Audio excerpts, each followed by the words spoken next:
After 18 years running the dental practice and building our patient base to over 3,000 loyal customers, the new owners decided I was overpaid.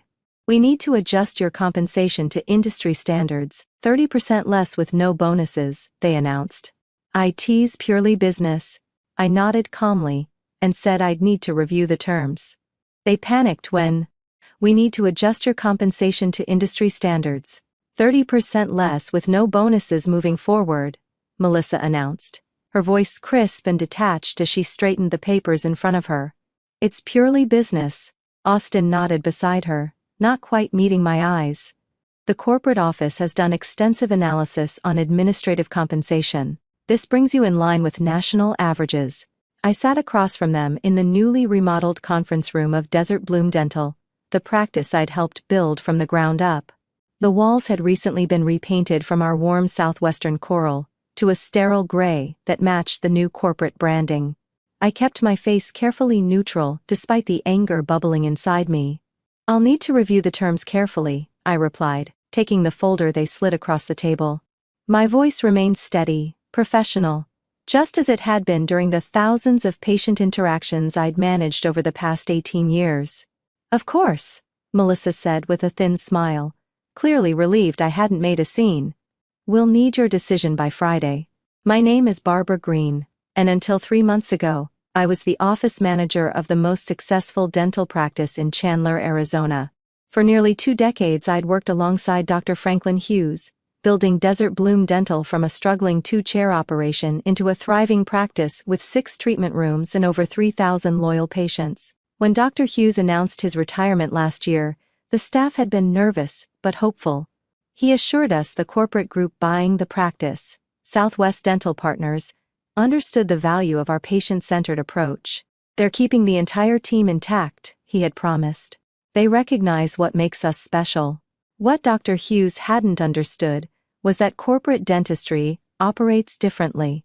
Numbers matter more than names. Efficiency trumps relationships. And apparently, a dedicated office manager with 18 years of experience could be reduced to a line item on a spreadsheet. As I walked back to my office, I noticed Jessica, our newest hygienist, looking worried as she prepared her station for the next patient. "Everything okay?" she asked quietly. I nodded. Just some administrative changes being discussed. I wasn't ready to share the news yet, not until I'd processed it myself.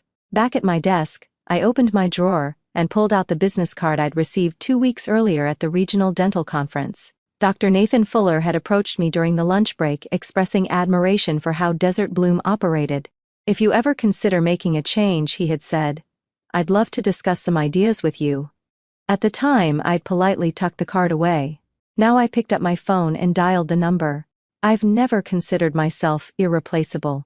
After all, in healthcare administration, the goal is to create systems so efficient that operations continue smoothly regardless of who's managing them. But there's a difference between building reliable systems and building relationships. Systems can be replicated. Relationships take years. Dr. Hughes understood this.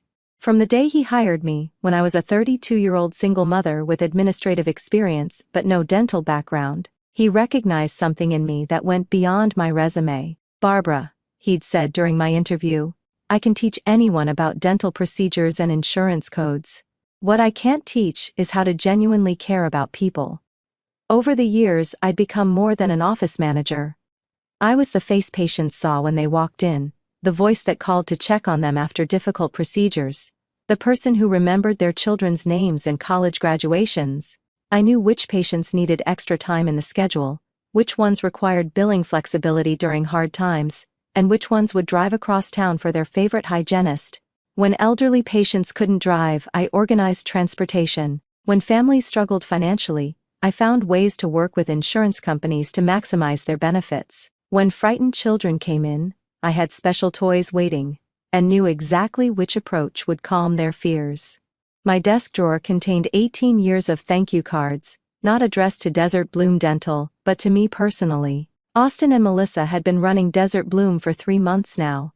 They'd arrived with spreadsheets and corporate manuals, introducing efficiency protocols and patient processing improvements.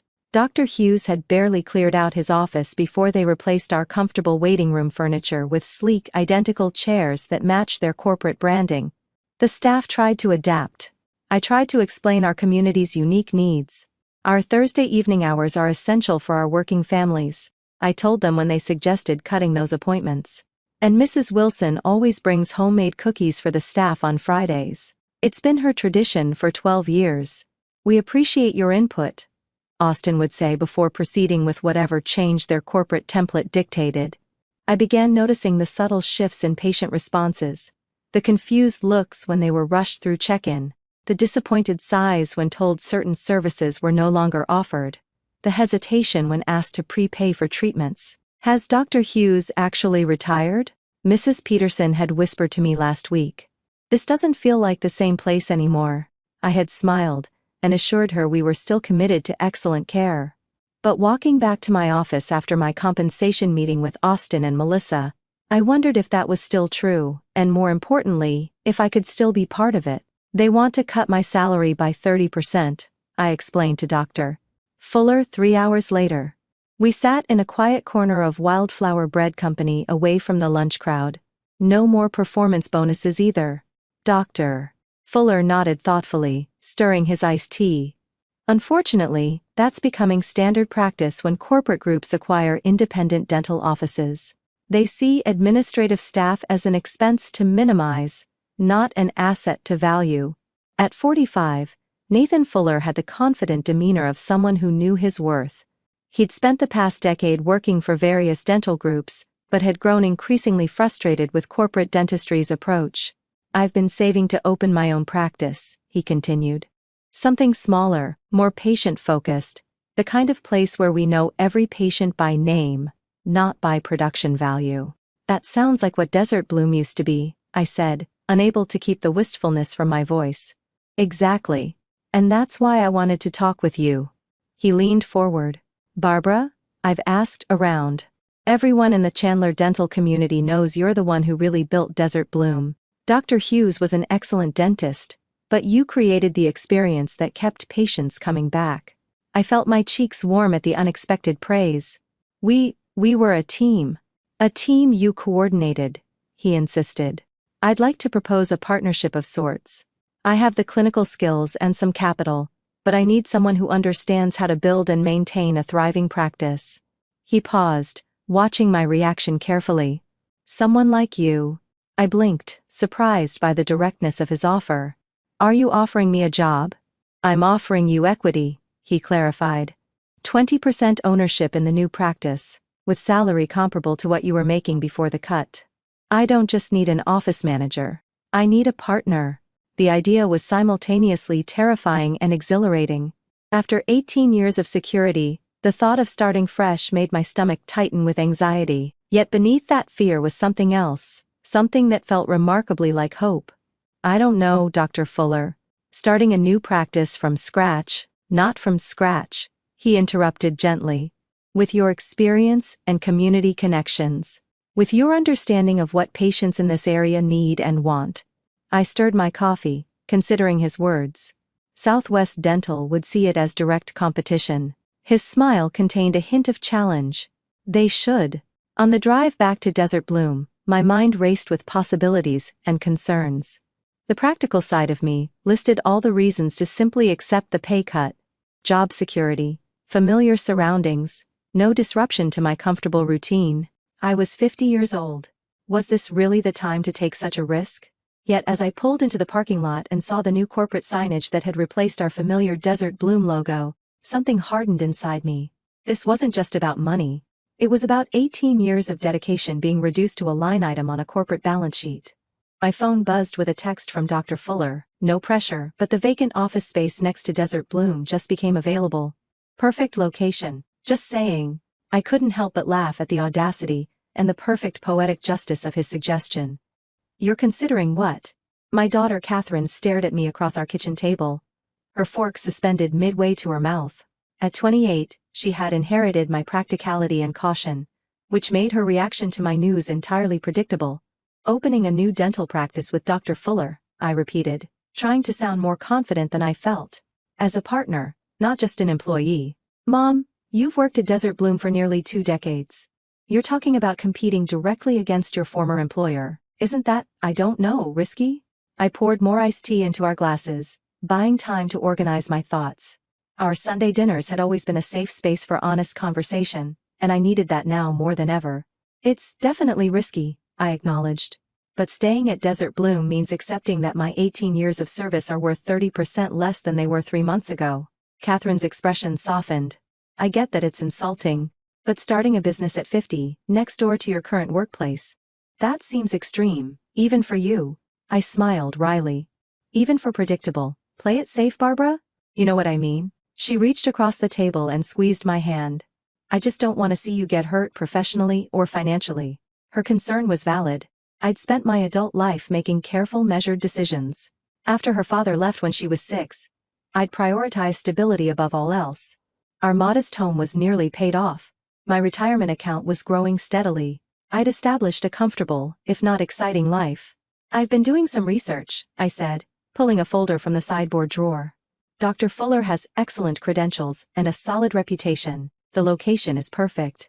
Patients wouldn't even have to change their driving route, and I've run the numbers. I opened the folder to reveal spreadsheets I'd spent the weekend creating. Even with conservative estimates for patient transfer, we could be profitable within 9 months. Catherine raised an eyebrow, impressed despite herself. You've really thought this through. I have, I admitted. But there's something else. I took a deep breath. This isn't just about money, Catherine. It's about standing up for myself for the first time in a very long time.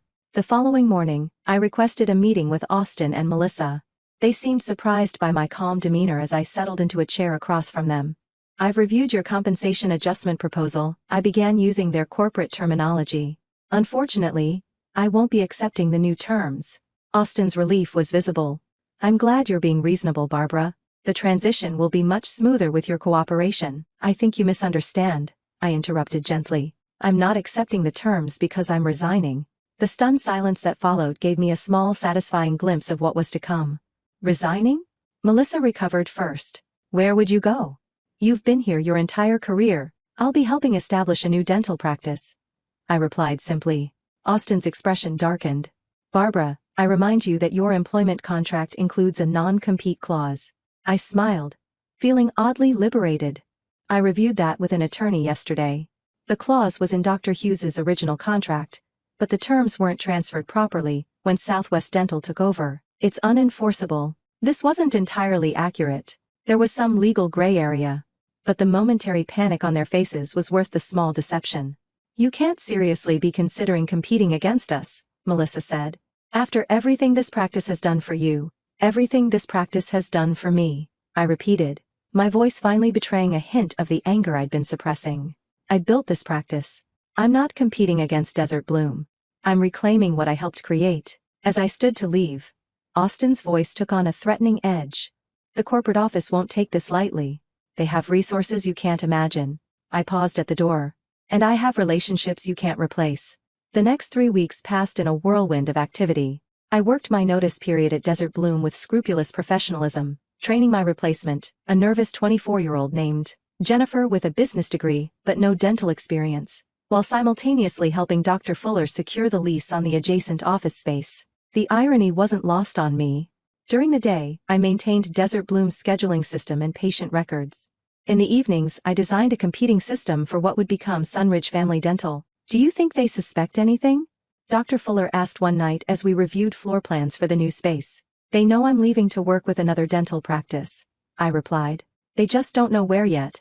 He grinned. The location is going to be quite a shock. It's a practical business decision, I said, echoing the corporate language Austin and Melissa had used so often. The demographic analysis supports it. In truth, the proximity was both practical and personal. Practical because it would make the transition seamless for patients who decided to follow me. Personal because, yes, I wanted Austin and Melissa to see exactly what they had discarded. My final day at Desert Bloom arrived with little fanfare. Austin and Melissa had grown increasingly cold as my departure approached, minimizing their interactions with me. The staff, sensing the tension, had organized a small farewell gathering during lunch. We'll miss you, Barbara, Jessica said, handing me a card signed by everyone. It won't be the same without you. I hugged her tightly. I'll miss all of you too. I hesitated, then added carefully, if any of you ever need anything, I'm not going far. Later, as I packed the personal items from my desk, Melissa appeared in my doorway. Barbara, I hope you understand this was never personal, she said, attempting a conciliatory tone. The compensation adjustments were based on corporate guidelines. I looked up from the box of family photos and thank you cards I'd accumulated over 18 years. That's the problem, Melissa. Dentistry is inherently personal.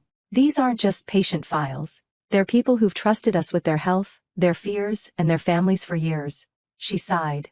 The dental landscape is changing. Small practices can't compete with corporate efficiency and purchasing power. Whatever you're planning, it won't work. I closed the box and stood. Perhaps, but I'm not trying to compete with corporate dentistry. I'm simply offering an alternative. As I carried my belongings to my car, I spotted Mrs. Wilson, the 82-year-old patient who faithfully brought cookies every Friday, struggling with the new automatic doors that had replaced our manual ones. Let me help you, I said, setting down my box to assist her. Oh, Barbara. Thank goodness, she said, patting my arm gratefully. Everything's changing so quickly around here. First, those uncomfortable new chairs, then that complicated check-in computer. She lowered her voice, and they told me they're discontinuing the emergency senior appointments. What am I supposed to do if my bridge comes loose on a weekend? I helped her inside, feeling a fresh surge of determination. Actually, Mrs. Wilson, I'm making some changes myself. May I call you next week to tell you about them? That evening, I drove by what would soon be Sunridge Family Dental. The space was still empty, awaiting construction, but the coming soon sign had been installed that afternoon. From the parking lot, it was clearly visible from Desert Bloom's front windows. My phone buzzed with a text from Catherine. Just drove by the future office. Bold move, Mom. I'm proud of you. For the first time since Austin and Melissa had announced my compensation adjustment, I felt completely certain I was doing the right thing, not just for my career or my finances, but for my self-respect. The real work was just beginning. The transformation of the empty storefront into Sunridge Family Dental happened with surprising speed. Dr. Fuller had secured a business loan based on his excellent credit and my detailed business plan, allowing us to create exactly the kind of practice we envisioned. While the physical construction progressed, I focused on building our team. My first call was to Jessica, the hygienist who had seemed most disappointed by the corporate changes at Desert Bloom. I can't offer corporate benefits yet, I told her honestly over coffee. But I can promise you'll have time to actually talk with your patients, not just clean their teeth. You had me at actually talk with patients, she replied, smiling. The new schedule at Desert Bloom allows 15 minutes for scaling and polishing.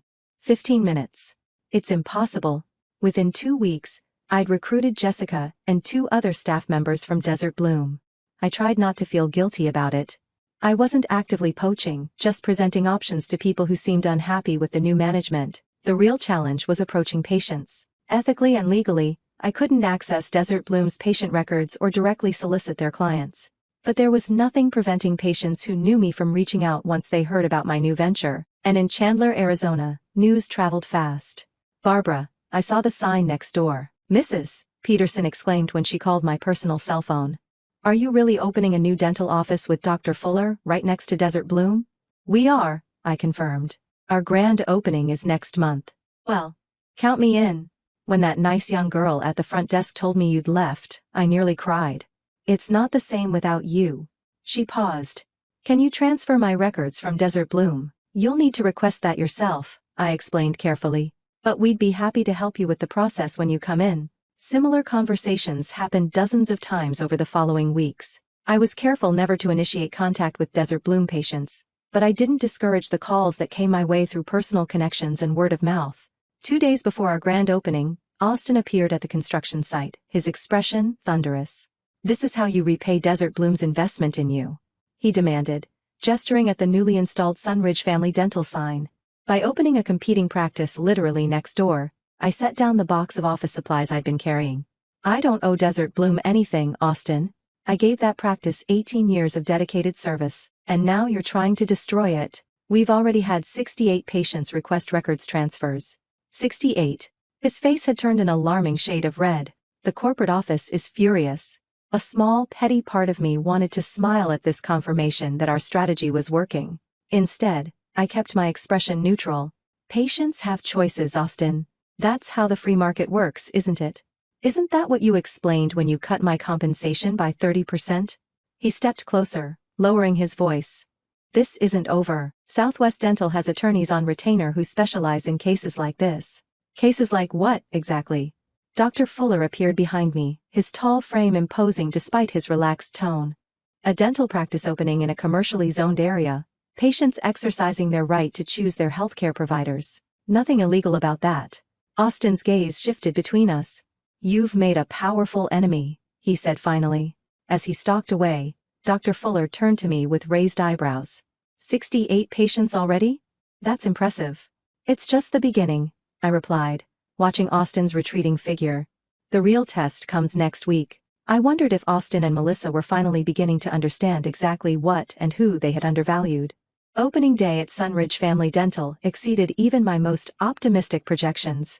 We had scheduled 20 patient appointments, a reasonable number for a first day of operations, but the waiting room was consistently full as people dropped by to see the new office and welcome me to my new role. By lunchtime, we had scheduled 47 additional appointments for the coming weeks.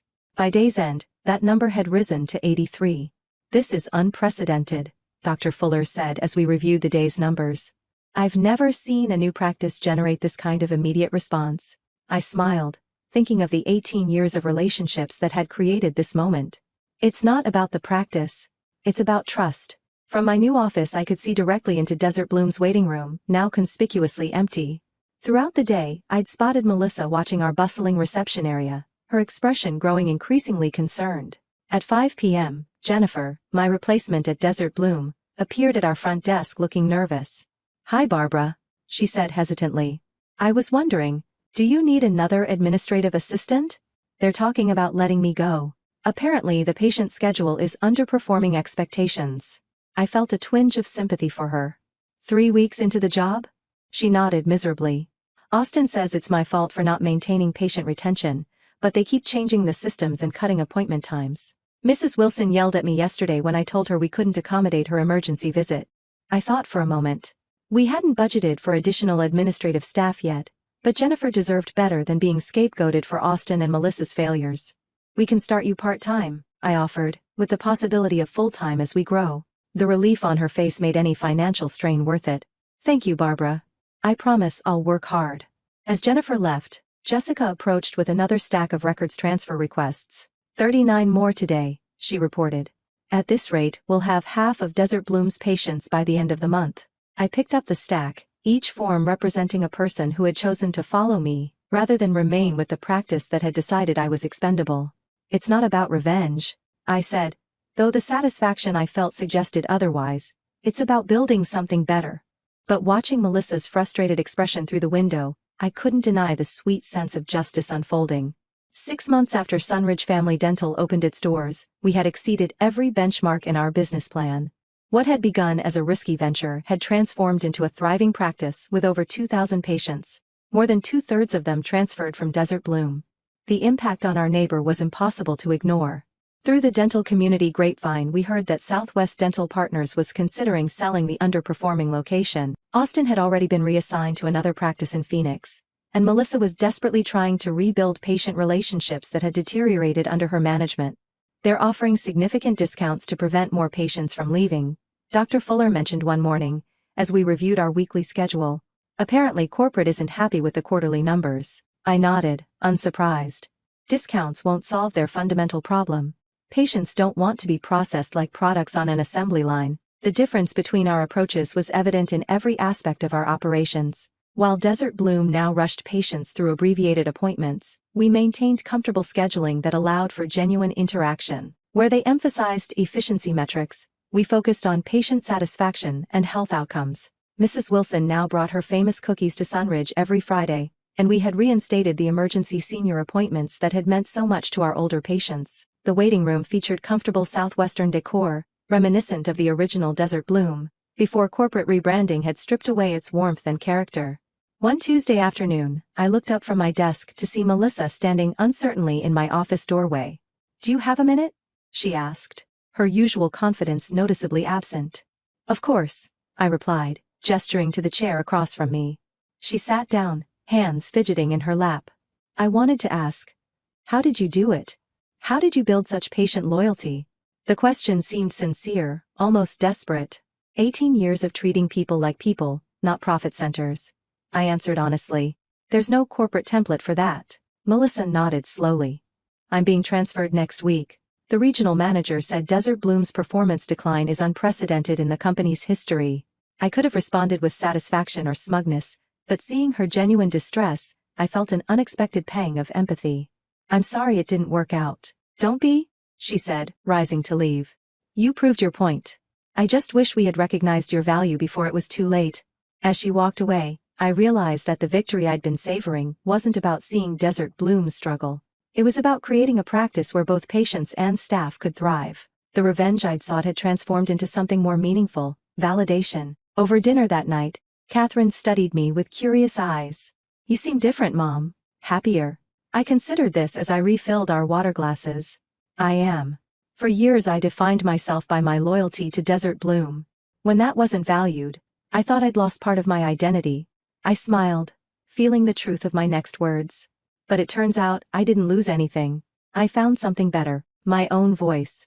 Catherine raised her glass in a toast. To finding your voice at 50. I clinked my glass against hers, thinking about the journey of the past year, from longtime employee to business owner, from taking directions to making decisions, to new beginnings at any age. Looking back at the path that had led me here, I realized that Austin and Melissa's attempt to diminish my worth had actually revealed my true value, not just to Desert Bloom, but to myself. Their business decision had become my personal awakening. And for that, I was strangely grateful. The 30% pay cut they tried to impose had led to abundant transformation in how I valued my own contributions. In the end, their purely business decision had taught me the most personal lesson of all. Sometimes the greatest revenge isn't getting even, it's moving forward.